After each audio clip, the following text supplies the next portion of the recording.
नमस्कार, साऊथ मुंबई न्यूजमध्ये आपलं सर्वांचं स्वागत आहे। विषय राजकीय आहे, वरई विधानसभेचा आहे, मुंबई महानगरपालिकेच्या होणाऱ्या निवडणुकांचा आहे आणि आपल्यासोबत वरई विधानसभेतील सक्रिय कार्यकर्ते युवा सेनेचे विभाग अध्यक्ष संकेत सावंत आहेत। संकेतजी, स्वागत आहे आपलं। सरळ प्रश्न, रोखठोक उत्तरं अशी अपेक्षित आहेत आपल्याकडून। महानगरपालिकेच्या निवडणुका येत आहेत। सध्या ज्या महाराष्ट्रात घडणाऱ्या घडामोडी आहेत त्याचा परिणाम किंबहुना मुंबई महानगरपालिकेच्या येणाऱ्या कॉर्पोरेशनच्या निवडणुकांवरती होणारच आहे। युतीबाबत आपण हा एक प्राथमिक प्रश्न घेऊया। काय वाटतंय तुम्हाला युतीबाबत? सकारात्मकता दिसते का राज ठाकरेंची आणि उद्धव ठाकरेंची, का मध्येच काही गाडं फसणार आहे, का मध्येच काहीतरी चेंजेस येणार आहेत? काय वाटतंय तुम्हाला? सर्वप्रथम मी तुमचं अभिनंदन करतो की तुम्ही आमच्यासाठी आलात आणि स्वागत पण करतो। युतीपर्यंत बोलण्यात का मी एवढा मोठा कार्यकर्ता नाही आहे, कारण की त्याचा निर्णय पक्षप्रमुख उद्धवसाहेब आणि आदित्यसाहेब घेतीलच। आम्ही एक युवा सेनेचे पदाधिकारी आहोत। लोकांपर्यंत पोचण्याचं काम आम्हाला पक्षाने दिलेलं आहे, तिथपर्यंतच आम्ही मर्यादित आहोत। त्यामुळे गाडं अडलं आहे की कोण अडवतं आहे त्याच्यामध्ये न जाता आपल्याला दिलेली जबाबदारी आपल्याला पार पाडायची आहे आणि मुंबई महानगरपालिकेवरती शिवसेना उद्धव बाळासाहेब ठाकरे या पक्षाचा भगवा झेंडा फडकवायचा आहे, एवढंच सध्या मनामध्ये आहे। नाही, विषय असा आहे की हा सर्वसामान्य कार्यकर्त्यांच्या मनातला प्रश्न आहे आणि ह्याची चर्चा वारंवार चालू आहे। राज ठाकरे उद्धव ठाकरेंबरोबर पुढपर्यंत जातील का, त्याच्यावरती येणाऱ्या महानगरपालिकेचे निकाल लागण्याची शक्यता आहे। कारण की भाजपने ज्या पद्धतीने आपली मोर्चे बांधणी सुरू केलेली आहे त्याचा परिणाम कुठे ना कुठेतरी या महानगरपालिकेवरती दिसणार आहे। म्हणून हे महत्त्वाचा विषय ठरतो महानगरपालिकेच्या अनुषंगाने। तुम्हाला काय वाटतंय? मी तेच सांगतो आहे पुन्हा एकदा की एवढा मोठा विचार जो महाराष्ट्राबद्दल सगळे करत आहेत आणि त्या दिवशी उद्धवसाहेबांनी पण तेच सांगितलं आणि आदित्यसाहेबांनी पण तेच सांगितलं की महाराष्ट्राच्या मनातली गोष्ट घडणार आहे। त्यामुळे ते जे आम्हाला आदेश देतील, ते जे आम्हाला निर्णय सांगतील, त्यांच्यासोबत आम्ही काम करण्यास आजही कटिबद्ध होतो, पुढेही असणार आणि याच्या पुढेही शिवसेना उद्धव बाळासाहेब ठाकरे पक्ष म्हणून आम्ही कार्यरत असणार। आदित्य ठाकरेंची ह्या आपण म्हणू शकतो या आमदारकीला, ह्या विधानसभेला थोडी मतांची पिछेहाट झाली। प्रथम ज्या वेळेला आदित्य ठाकरे ज्या मोठ्या मतांनी निवडून आलेले त्याच्यात आणि आतामध्ये मोठा फरक पडला आहे। काय नेमकी कारणं असू शकतात? एक लक्षात घ्या, ह्या निवडणुकीमध्ये फार मोठी तफावत होती, ती विरोधकांची होती। कारण की कसं आहे बघा, आज निवडणुका झाल्यानंतर EVMच्या संदर्भामध्ये ज्या वेळेला सुप्रीम कोर्टाचा निर्णय प्रलंबित आहे त्याच्यावरनं समजून जा की त्यांनी किती त्यांचा गोलमाल झाला असेल निवडणुकीच्या निकालाचा।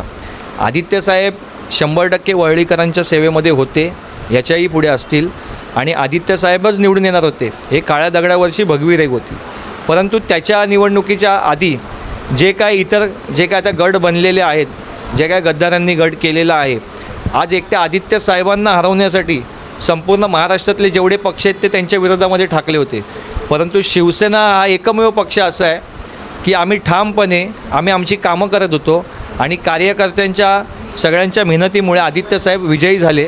त्यांना आदित्यसाहेबांना जे पराभूत करण्याचं त्यांचं स्वप्न होतं ते आम्ही स्वप्न भंग पावलेलं आहे, आमच्यामुळे ते भंग पावलेलं आहे आणि त्यामुळे वरळीकरांसाठी आदित्यसाहेब आणि आदित्यसाहेबांसाठी वरळीकर कायम असतील। हाऊसिंग सोसायटीच्या पाण्याच्या टाक्या स्वच्छ करणारी मुंबईतील नंबर 1 कंपनी म्हणजेच लाईफलाईन सर्व्हिसेस। 2 नगरसेवक वरईतले फुटले। वरई हा गड, बालेकिल्ला किंवा थेट ठाकरेंचा हस्तक्षेप असलेला विभाग मानला जातो। मग अशा मातोश्रीचा हस्तक्षेप असलेल्या विभागामध्ये 2 नगरसेवकांची फूट झाली आणि ती बऱ्याच शिवसैनिकांच्या जिवारी देखील लागली। त्याचा परिणाम या वरई विधानसभेवरती कसा होणार आहे? एकीकडे दत्ता नरवणकर आहेत, ते आपला कुठे ना कुठेतरी गट बांधणी करत आहेत, त्यांचे प्रयत्न आणि त्यांचे काम दिसतं आहे। दुसऱ्या नगरसेवकांबद्दल मी आता काही बोलू इच्छित नाही, पण तुम्ही काय सांगताय? काय दिसतो याचा, काय परिणाम होईल याचा? 2 नगरसेवक फुटले, शाखेंची कामं तर आमच्या थांबलेली नाही आहेत आणि ज्या नगरसेवकाच्या प्रभागामधून, ह्या प्रभागातून नगरसेवक जे फुटलेत, तुम्ही जे नाव घेतलं ते त्यांच्याच प्रभागामध्ये आदित्यसाहेब सर्वानुमते त्यांना इथेच मतं मिळाली आहेत। म्हणजे आमच्या शाखा प्रमुखांची आणि शिवसेनेची जी नाळ आहे, कौटुंबिक जी नाळ आहे लोकांशी, त्याच्यामुळे मिळालेली ही मतं आहेत। आमचे मग रामकृष्ण शिंदे असतील, अनिता नायर असतील आणि आमचे सगळे 197चे पदाधिकारी, कोणीही गेलं तरी शिवसेनेला काही फरक पडत नाही। शिवसेना अजूनही तसाच अबाधित आहे आणि भगवा तसाच फडकत त्यांनी ठेवलेला आहे। संकेतजी, अजून एक अंतर्गत राजकारणातला विषय चर्चा चालू आहेत। आदित्य ठाकरेंना ब्लॅकमेल केलं जातं. आदित्य ठाकरेंना आपल्याच पक्षातील काही पदाधिकारी किंवा काही वरच्या फळीतले लीडर्स वरईतले हे ब्लॅकमेल करतात आणि आदित्य ठाकरेंना कुठेतरी कधीतरी थांबावं लागतं. हा अंतर्गत प्रश्न आहे, विचारता कामा नये, तरी देखील विचारण्याचं धाडस करतो. कधी ना कधीतरी हा प्रश्न तुमच्या विरोधकांकडून येण्याची शक्यता आहे. बोला. आदित्य साहेब आणि ठाकरे परिवार हा आमच्यासाठी दैवत आहे. आजतागायत असा कोणता मायकेल तयार नाही झाला आहे की त्यांना ब्लॅकमेल करेल. आणि जो कोण करत असेल असं तुम्हाला कोणापर्यंत आलं आहे ते एवढी हिंमत ठाकरे घराण्याला कोणाला आवाहन करण्याची नाही आहे. त्यामुळे असेही खोटी बातमी प्रसार करतात. आजही आमच्या सर्व शिवसेनेमध्ये सर्व पदाधिकारी वरिष्ठांपासून खालच्या कार्यकर्त्यांपर्यंत आमच्या एकी आहे आमची, आणि आम्ही एकसंघाने एक दिलाने आम्ही पुढे काम करतो. नाही, ह्या चर्चा चालू झालेल्या आहेत, त्यांच्यात गटबजा आहेत, पक्ष मोठा आहे, आपले कार्यकर्त्यांचं जाळं मोठं आहे, त्याचबरोबर तुमचे लीडर देखील तेवढ्याच ताकदीचे आहेत. परंतु काही अंतर्गत मतभेद बाहेर येण्याची शक्यता आहे तुमच्या विरोधकांकडून, हे असं कुठेतरी माहिती मिळते. तुम्ही काय सांगता यावरती, कशी मात कराल या गोष्टीला? बघा, 2022 साली गद्दार इथून पळून गेले गुवाहाटीला. गुवाहाटीवरनं गोवावरनं सुरत टू गुवाहाटी आणि गोवावरनं आणि मुंबईला आले. 2022 झालं, 2023 झालं, 24 गेलं, आता 25 आलं आहे. जर इथल्या निष्ठावंत शिवसैनिकांना खरंच ब्लॅकमेल करायची गरज असती किंवा खरंच आदित्य साहेबांना कुठेतरी डॉमिनेट करायची गरज असती तर त्यांनी ती केली असती. परंतु आता जेवढे उरलेले शिवसैनिक आहेत हे कायमस्वरूपी निष्ठावंत शिवसैनिक आहेत. त्यामुळे आम्हाला शिवसैनिकांवर भरोसा आहे आणि ह्या शिवसेनेमुळे आमची शिवसेना आगेकूच करते. तुम्हाला तुमचा व्यवसाय वाढवायचा असेल आणि अशीच प्रसिद्धी मिळवायची असेल तर जाहिरातीसाठी आम्हाला संपर्क करा. आपल्यासोबत जिजामाता नगर परिसराचे शाखाप्रमुख रामकृष्ण शिंदे आहेत. शिंदे साहेब, थेट प्रश्न, जिजामाता नगरचा पुनर्विकास होतोय, तुम्ही त्या प्रभागात राहत होतात, या विषयाला आणि या इकडच्या रहिवाशांना तुम्ही हाताळलं, कसं वाटतं? समाधान आहे तुम्हाला या सगळ्या विषयावरती? 100% समाधान आहे. खरं तर 1996पासून ते विकास होणार, माननीय बाळासाहेबांनी योजना ज्या वेळेला सुरू केली तेव्हापासून आपण इकडे कमिटी बनवून राहिलो आहे. त्यानंतर 2003मध्ये लोखंडवाला बिल्डर आलेले, 2010मध्ये DB रिअल्टी इथे आलेले, परंतु काही कारणानिमित्त हे डेव्हलपमेंट होत नव्हतं. पण इथे राहणारे लोक एवढ्या दुरावस्थेमध्ये राहत होते, ते कधी डेव्हलप होतं आहे, कधी पुनर्विकास होतो या प्रतीक्षेमध्ये होते. आणि कर्मधर्म संयोगाने माननीय उद्धवसाहेब मुख्यमंत्री झाल्यानंतर ह्या योजनेला चालना मिळाली आणि आदित्यसाहेब इथले स्थानिक आमदार झाल्यानंतर त्यांनी इथे जे डेव्हलपर फायनान्शियली काम करू शकत नव्हते त्याच्यासाठी फायनान्स उभा करण्यासाठी जे कोण कॅपेबल असतील असे डेव्हलपर आणून त्यांनी कामाला सुरुवात केली. आणि त्यानंतर इथल्या रहिवाशांनी कोणावरही, म्हणजे मी तर सांगतो 92% लोक इथून स्वतःहून घरं रिकामी करून गेलेत. त्यांना सक्ती करायची गरज नाही लागली, कारण की कंटाळलेले होते. येणारे पिढी तरी चांगल्या सुसज्ज घरामध्ये राहावी अशी सगळ्यांची अपेक्षा होती, म्हणून कोणी विरोध नाही केला. आता थोडे प्रत्येक प्रोजेक्टमध्ये बरेचपैकी लोक विरोध करायला असतात, थोडे बोटावर मोजण्या इतक्या लोकांनी विरोध केला. पण त्यांना लक्षात आल्यानंतर माननीय उच्च न्यायालयाने पण त्यांना आदेश दिल्यानंतर आणि माननीय SRAच्या ज्या डेप्युटी कलेक्टर आहेत वंदना गेवराईकर मॅडम, त्यांनी देखील अतिशय चांगल्या पद्धतीने हाताळून कोणतंही पोलीस केस न बनता, कोणती काही भांडण झगडा न होता शांततेमध्ये संपूर्ण वस्ती रिकामी झाली.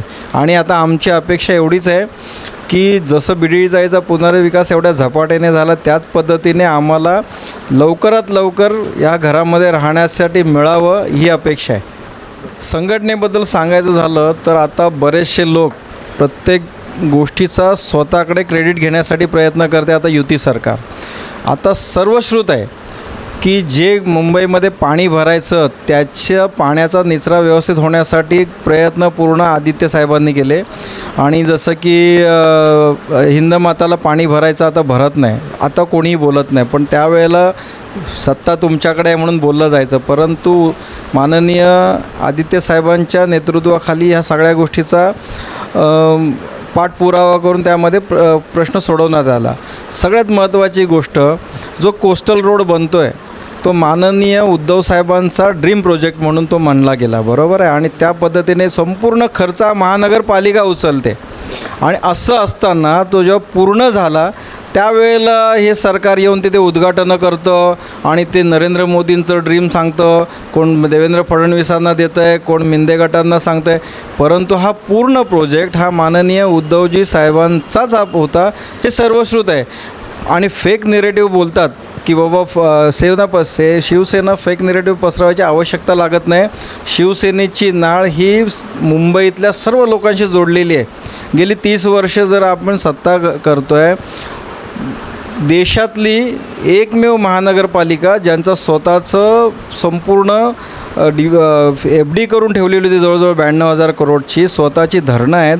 एवढी चांगली डेव्हलपमेंट ज्या मुंबई ज्यावेळेला वसली गेली त्यावेळेला 50 लाख लोकसंख्या फक्त मुंबईची कॅपॅसिटी सांभाळू शकते अशी धोरणं होती. परंतु आज 2 कोटीच्या वर लोक राहत आहेत. अशा अवस्थेमध्ये पण सगळ्यांना रस्ते, पाणी, वीज या सगळ्या सुविधा पुरवल्या जातात. हे सोपं नाही. पण या गोष्टीसाठी माननीय उद्धवसाहेब आणि शिवसेनेला ॲप्रिशिएट करायचं सोडून ते चुकीचं कसं आहे दाखवण्याचे प्रयत्न केले जातात. हे पूर्णपणे चुकीचं आहे. जे सत्य, आता तुम्हाला उदाहरण सांगतो. समजा आता जी 3री भाषा सांगितली जाते, आता ते काय सांगतात की ते माननीय उद्धवजी साहेबांच्या ह्याच्यामध्ये संमती झालेली, पण माननीय उद्धव साहेबांनी GR तर काढला नव्हता त्याच्यावर. बरोबर आहे. जर यदाकदाचित ते मान्य झालं असतं तर यांनी सांगितलं असतं काय उद्धव साहेबांमुळे हा चांगला विषय झाला म्हणून. मग तेच मला म्हणायचं, जी व्यक्ती, एक गोष्ट सांगतो, आत्ताचं राजकारण निदान हे भारतीय जनता पक्षाच्या सत्तेच्या लालसेपोटी एवढं खालच्या थराला गेलं आहे. जे एक काळ असा होता विरोधक पण दिलदारीमध्ये विरोध करत होते. माननीय बाळासाहेबांचं, शरद पवार साहेबांचं राजकीय विरोध होता, परंतु त्यांची जी मैत्री होती ती सर्वश्रुत होती. आता राजकारणामध्ये मैत्री शिल्लक ठेवलेली नाही. दुःख दुसरं ह्या गोष्टीचं वाटतं की ह्या राजकारणाने कुटुंबामध्ये भेदभाव निर्माण करून ठेवलेत. वाडीमध्ये, गावागावामध्ये, वस्तीमध्ये भेदभाव करून ठेवलेत. मग परंतु हे राजकीय लोक कधीही इकडून उड्या मार, तिकडून उड्या मार, तिकडे हे लोकप्रतिनिधी उड्या मारतात. मग स्थानिक जे सर्वसामान्य कार्यकर्ते आहेत, सर्वसामान्य जनता आहे, त्यांना तुम्ही अशा पद्धतीने का वेटीस धरता आणि त्यांच्यावर तुम्ही का असं ठेवता? आपले रिलेशन खराब करण्या इतकी वेळ का आणता? माझी तर विनंती आहे सर्व लोकांना की मुंबई ही केवळ आणि केवळ शिवसेनेच्या हातातच सुरक्षित राहील. यासारखं मी तर एवढं सांगेन, भारतीय जनता पक्ष आणि मिंदे गट आणि इतर अजित पवार गटाचे जे पण मराठी मतदार असतील त्यांनी मुंबई मराठी टिकवण्यासाठी तुम्ही पक्ष बाजूला ठेवा आणि माननीय उद्धव साहेबांनाच मदत करा. आणि निवडणुकीमध्ये महापौर मुंबईमध्ये हा शिवसेना उद्धव बाळासाहेब ठाकरे यांचाच बसावा याच्यासाठी प्रयत्न करा. नाही तर तुम्ही उद्या निवडून जर दुसरे आणलात परप्रांतीय, आतापासूनच त्यांची मुजोरी चाललेली आहे. मला परप्रांतीयांना विरोध नाही, पोट भरायला मुंबईमध्ये येतात, काही हरकत नाही, तुम्ही या. परंतु स्थानिकांवर मुजोरी करून जर तुम्ही हे करत असाल तर ते योग्य नाही. मुंबई ज्या 92-93च्या दंगलीमध्ये ह्याच सर्व गुजराती मारवाडींना ह्याच शिवसैनिकांच्या कार्यकर्त्यांनी वाचवलं होतं, त्यांचं रक्षण केलं होतं. आणि आज जर तुम्हाला गुजरात्यांना किंवा मारवाडी किंवा इतर लोकांना मुंबई आमची आहे म्हणायची जर हौस आली असेल तर ते चुकीचं आहे. तुम्ही पूर्वी झालं आहे ते विसरू नका, इतिहास विसरू नका. जो इतिहास विसरतो त्यांना भविष्य घडवता येत नाही. म्हणून माझी तुमच्या माध्यमातून सर्व मराठी बांधवांना विनंती आहे की तुम्ही आपली मुंबई महाराष्ट्रापासून अलग होणार नाही याची काळजी घ्या अशी मी विनंती करतो. आणि येणाऱ्या मतदानामध्ये जे आता समजा 2 ठाकरे बंधू एकत्र येतील न येतील, काय होईल काय नाही, तो सर्वस्वी माननीय वरिष्ठांचा तो निर्णय असेल. पण आम्हाला जो संघटनेचा आदेश असेल त्या आदेशाप्रमाणे आम्ही काम करणार. आणि पुन्हा एकदा विनंती, मराठी माणसाची मुंबई ही अबाधित राहिली पाहिजे. हाऊसिंग सोसायटीच्या पाण्याच्या टाक्या स्वच्छ करणारी मुंबईतील नंबर 1 कंपनी म्हणजेच लाईफलाईन सर्व्हिसेस. शिंदेसाहेब, एक प्रश्न आहे. एकनाथ शिंदेंचं ठाण्यामध्ये वलय आहे आणि महानगरपालिकेवरती त्यांचा महापौर निवडून आणण्याची शक्यता नाकारता येत नाही आहे. शक्यता आहे. मुंबईत काय अवस्था असू शकते एकनाथ शिंदे, कारण की ही महानगरपालिकेची निवडणूक 2 शिवसेना झाल्यानंतरची आता ही पहिली होणार आहे महानगरपालिकेची. आणि शिवसेनेच्या दृष्टीने ही निवडणूक फार महत्त्वाची मानली जाते मुंबईकरांसाठी किंवा मुंबईसाठी. या मुंबईच्या पॉलिटिक्समध्ये शिंदेंचा हस्तक्षेप किती व्हॅल्युएबल ठरेल, किती डॅमेज होईल, किती टक्के डॅमेज होईल असं वाटतं आहे तुम्हाला? नाही एकनाथ शिंदे ठाण्यामध्ये समजू शकतो, कारण ठाण्यामध्ये आदरणीय बाळासाहेबांनी कसं केलं की ठाण्यामध्ये आनंद दिघे बघत होते, नवी मुंबईमध्ये गणेश नाईक बघत होते, कोकणामध्ये नारायण राणे बघत होते, नाशिकमध्ये भुजबळ साहेब बघत होते. साहेबांनी त्यांना तिथल्या नेतृत्व करण्यासाठी दिलं, पण ते तिथले वतनदार बनले आणि वतनदार बनल्यानंतर त्यांनी संघटनेला विसरले. हे चुकीचं झालं. आता काय झालं आहे की मुंबई ही केवळ पक्षाची राजकीय दृष्ट्याने नाही, पण लोकांना सुखसुविधा पुरवून देण्यासाठी म्हणून मुंबई शिवसेनेकडे हवे. एकनाथ शिंदेंचं झालं तर ठाण्यामध्ये डॅमेज करतील किंवा पूर्वीसारखं जो सेनेचा हे होतं त्या पद्धतीने ते येऊ शकणार नाहीत असं मला वाटते, कारण की तिथले देखील शिवसैनिक अतिशय जोमाने काम करतात. मुंबईमध्ये मला वाटत नाहीत, पण ते काय होतं आहे की आता त्यांच्याकडे सत्ता असल्याकारणाने सत्ता आणि संपत्तीच्या जोरावरती ते लोकप्रतिनिधींना फोडण्याचा प्रयत्न करतात. कारण लोकप्रतिनिधी जिथे काम करत असतात तिथे त्यांच्यापासून काहीतरी त्यांना अपेक्षा असतात, काय नसतात, अशा लोकांना फोडण्याचा प्रयत्न करतात. परंतु जो मूळ कार्यकर्ता आहे मुंबईमधला तो कुठे फुटलेला नाही. एक नेता फुटतो, त्याच्यासोबत असलेले काही लोक जातात, तर त्याने संघटना कमजोर होत नाही. तुम्हाला उदाहरण देतो, आता आमच्याच वॉर्डचं मगाशी तुम्ही सांगितल्याप्रमाणे की आमच्या इथले नगरसेवक त्यांच्या गटामध्ये गेले, परंतु लोकसभेला देखील आणि विधानसभेला देखील आम्ही तेवढ्याच मताधिक्याने माननीय आदित्य साहेबांना मतदान केलं आहे, 197मधल्या मतदारांनी. म्हणजे सेनेवरचा विश्वास हा अजून, उद्धव साहेबांवरचा विश्वास हा अजून अबाधित आहे. मला नाही वाटत एकनाथ शिंदे मुंबईमध्ये काय मोठा चमत्कार करतील. आता हे सर्वश्रुत आहे की पैसे देऊन पदाधिकाऱ्यांना, नेत्यांना, लोकप्रतिनिधींना, नगरसेवकांना, माजी नगरसेवकांना फोडलं जातं. एक मोकळा प्रश्न आणि उघड प्रश्न, किती असे पैसे भेटतात? अरे किती पैसे देतात ते काय आपण सांगू शकत नाही, परंतु आता आमदार जेव्हा फुटले तेव्हा ते सर्वश्रुत होतं. 50 खोके एकदम ओके, ते सगळं सर्वत्र झालं होतं. जर 50 खोके त्यांना देत असतील तर त्याप्रमाणे त्यांनी ठरवले असतील की बाबा नगरसेवकांना किती द्यायचे काय. आणि दुसरी गोष्ट काय माहिती आहे, एक गोष्ट सांगतो बघा, पैशाने तुम्ही एक वेळेचं तुम्ही मत विकत घेऊ शकता, पण आयुष्यभराची जी आपल्याला जे हे होते ना ती भरून काढणं कठीण आहे. उदाहरण सांगतो, समजा तुम्ही पैसे देऊन मत दिलं तर तो निवडून येणारा माणूस तुमच्यावरती शिरजोरी करू शकतो, अरे तू काय मेहरबानी नाही केलीस, मला मत दिलंस, तू माझ्याकडून पैसे घेतले होतेस. तेच तुम्ही त्याच्या कामाला आणि त्याच्या व्यक्तिमत्वाला जर तुम्ही मतदान केलं तर तुम्ही कधीही जाऊन त्याला बोलू शकता, त्याचे कॉलर धरू शकता हक्काने की तू मी तुला मत दिलं आहे, मला तू माझं हे काम केलं पाहिजेस. मग तुम्हाला हक्क हवा आहे की लाचारी हवे, ती सगळ्यांनी ठरवायची आहे.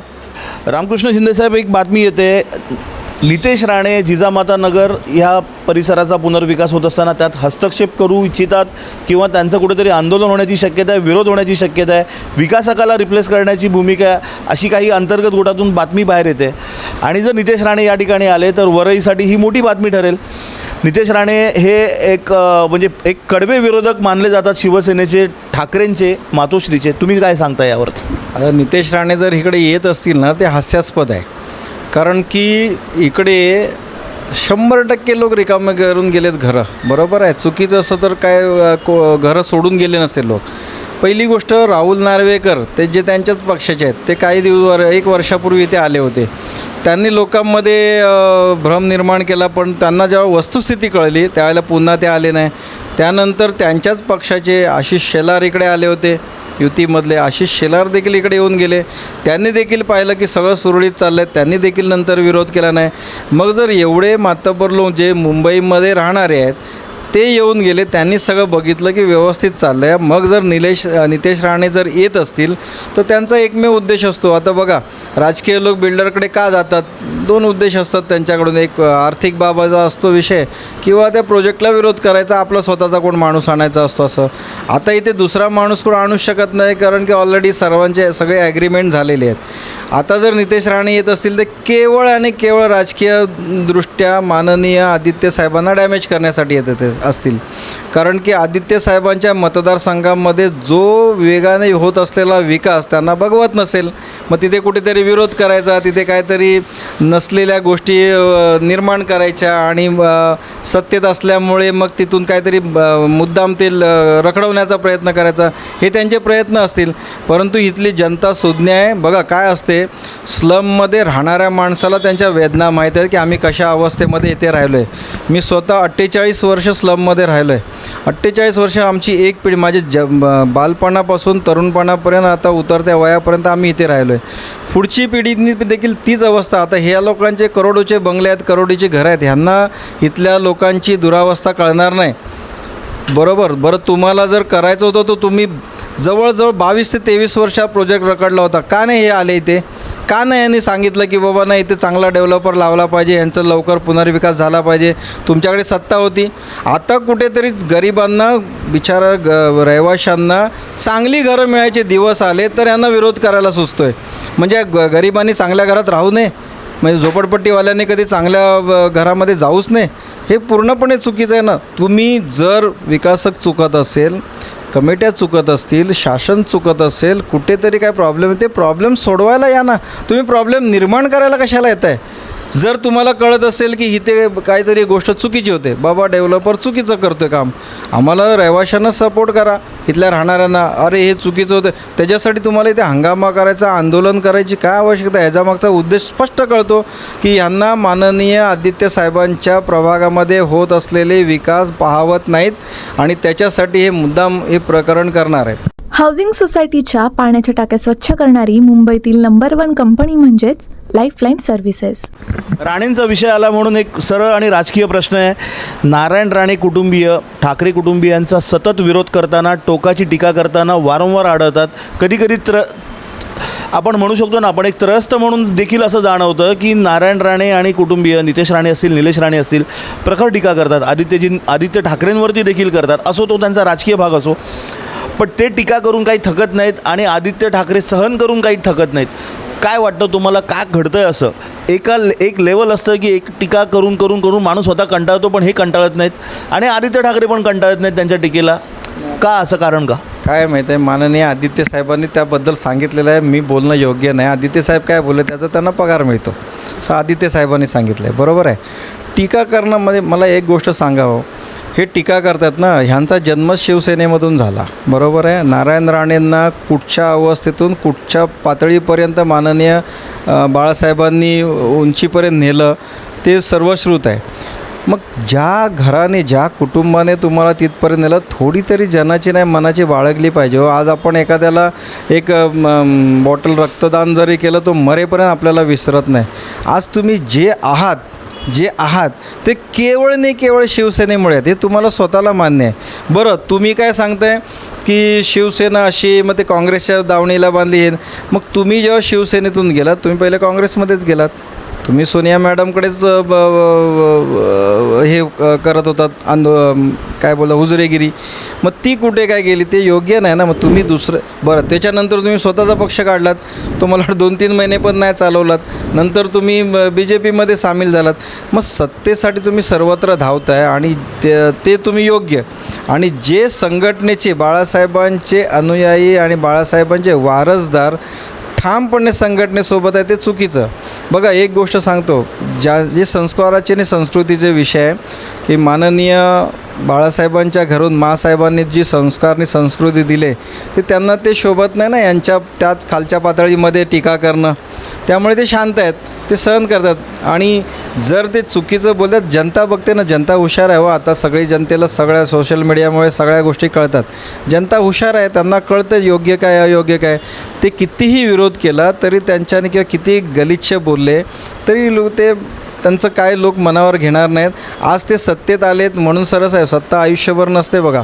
आता ते तिन्ही राणेसाहेब तिन्ही निवडून आलेले आहेत म्हणून ते कदाचित शिरजोरी करतील, पण उद्या सत्तेत नसल्यानंतर काय होणार आहे अवस्था, आणि ती त्यांनी बघितलेली पण आहे. तर एवढं खालच्या पातळीला बोलणं योग्य नाही. मला एक उदाहरण सांगतो तुम्हाला, एक प्रसंग सांगतो. दुखते तिथे खूपते असा कार्यक्रम गुप्तेंनी घेतला होता. त्यावेळेला माननीय त्यांनी घेतलं, त्यावेळेला नारायण राणे आणि त्यांच्या सौभाग्यवती तिथे बसल्या होत्या. नारायण राणे ज्यावेळेला बोलत होते संघटनेच्या विरोधात, त्यांच्या मिसेसने त्यांचा गपचूप हात दाबला. कारण की तुम्ही त्यांच्या विरोधात नका बोलू. त्या घरातल्या माऊलीला पण कळतं आहे की तुम्ही त्या कुटुंबाबद्दल वाईट बोलू नका. म्हणजे त्यांना जाणीव आहे ना त्या मासाहेबांनी त्यांच्यासोबत घालवलेले दिवस, त्यांच्यासोबत केलेलं घरोबा, ह्या सगळ्या गोष्टी त्यांना जाणीव होती ना.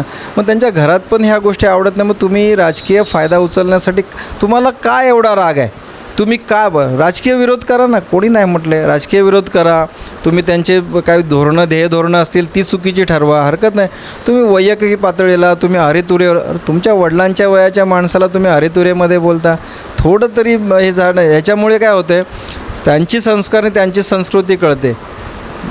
उद्धव साहेबांना किंवा आदित्य साहेबांना वाईट वाटण्याची आवश्यकता नाही, कारण की ते सुसंस्कृत आहेत.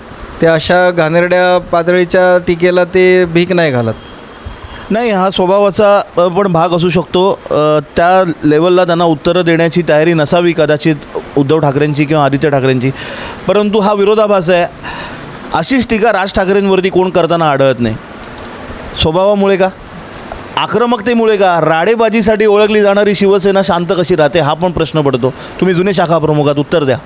माझं म्हणणं असं आहे, हेच तुम्हाला सांगतो, बाळासाहेबांच्या वेळेला कोणाची हिंमत नव्हती उलट बोलायची, कारण की त्यावेळेला शिवसैनिक पेटून उठायचा. आता परिस्थिती अशी आहे, आता बरंचसं सत्तेचं राजकारण चालतं, बरोबर. तुम्ही बाळासाहेब 45 वर्ष विरोधामध्ये राहून नंबर 1चे लीडर पूर्ण देशामध्ये होते. त्यांना सत्ता फक्त 4.5 वर्षच बाळासाहेबांनी भोगली. त्यामध्ये पण त्यांना वैयक्तिक खूप त्रास झालेत.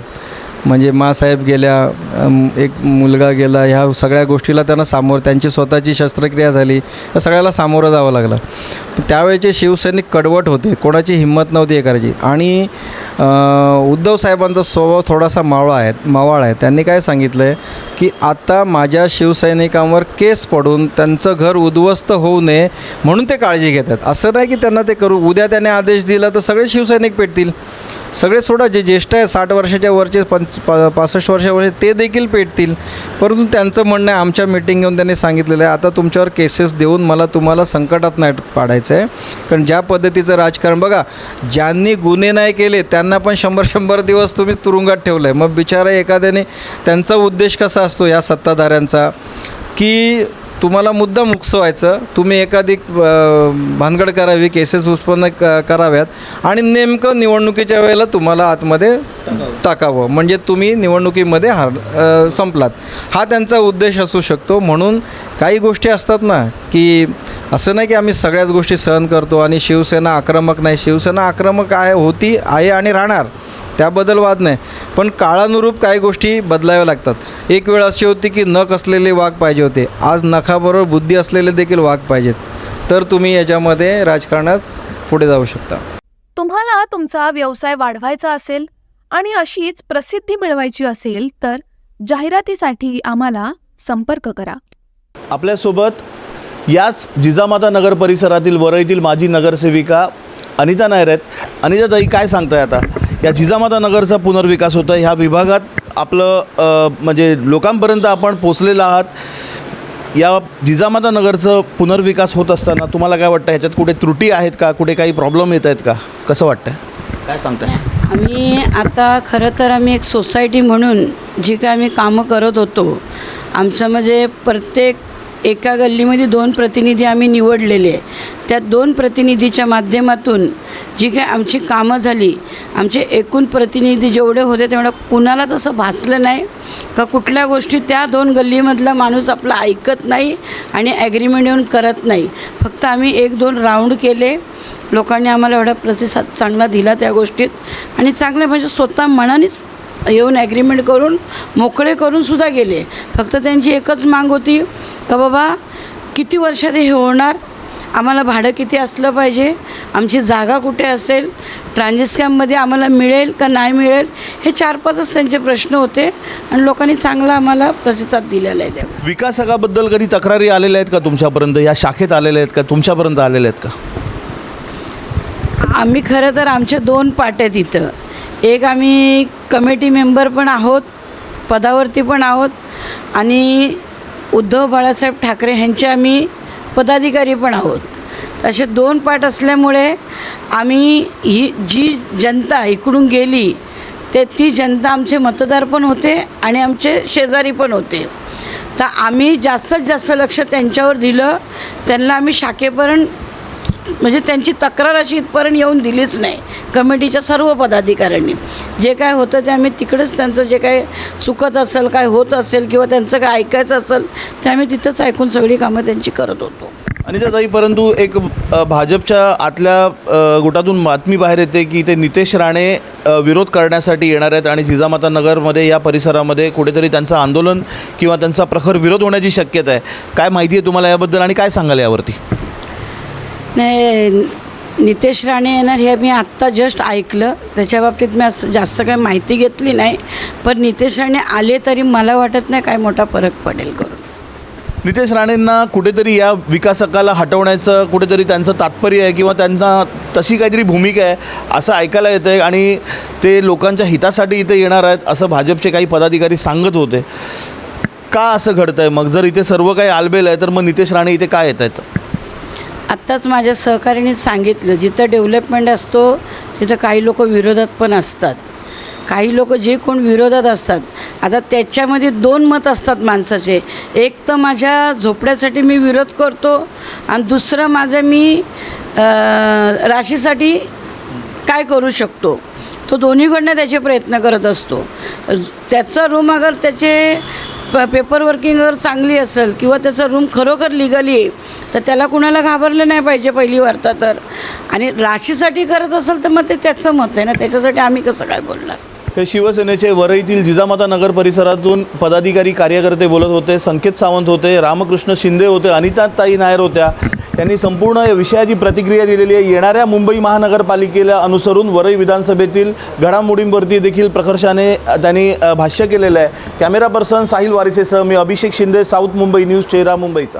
साऊथ मुंबई विभागातील घडामोडी जाणून घेण्यासाठी साऊथ मुंबई न्यूज चॅनलला लाईक, फॉलो, शेअर आणि सबस्क्राईब करा आणि बेल आयकॉनवर क्लिक करून ऑल करायला विसरू नका.